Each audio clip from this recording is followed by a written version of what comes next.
Postponing his threat to close the southern border. He's now giving Mexico a year to stop the flow of migrants and illegal drugs into the U.S. Today, the president was at the border for a different reason, touring the first replacement portion of the border. ABC's Romina Puga reports from Calexico. President Trump arriving on the southern border to tour the first portion of replacement fencing. It looks great. It's better and much more effective than the previous wall. The president greeted by protesters opposed to his earlier call to shut down the entire border with Mexico. Trump walking back that threat this week, now saying if Mexico doesn't stop the flow of migrants or illegal drugs a year from now, he could shut the border or increase tariffs. We're going to shut it down if we have to.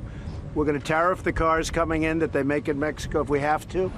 While U.S. officials say the number of undocumented migrants caught at the border could swell to 1 million by the end of the year, the president is now saying Mexico has ramped up their enforcement efforts. Mexico's been doing a great job. I want to thank the president of Mexico. Mexican authorities saying there has been no change in policy.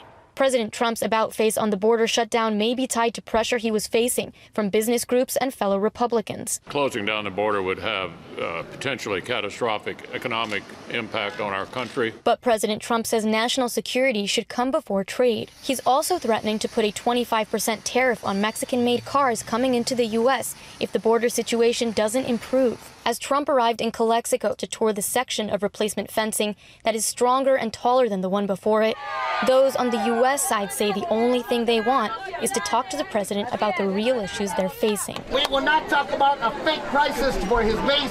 We will talk about what we need here. It's been 3 times President Trump has threatened to shut down the southern border, but hasn't followed through. The president is now in Los Angeles for a private fundraiser. Romina Puga, ABC News, Calexico, California.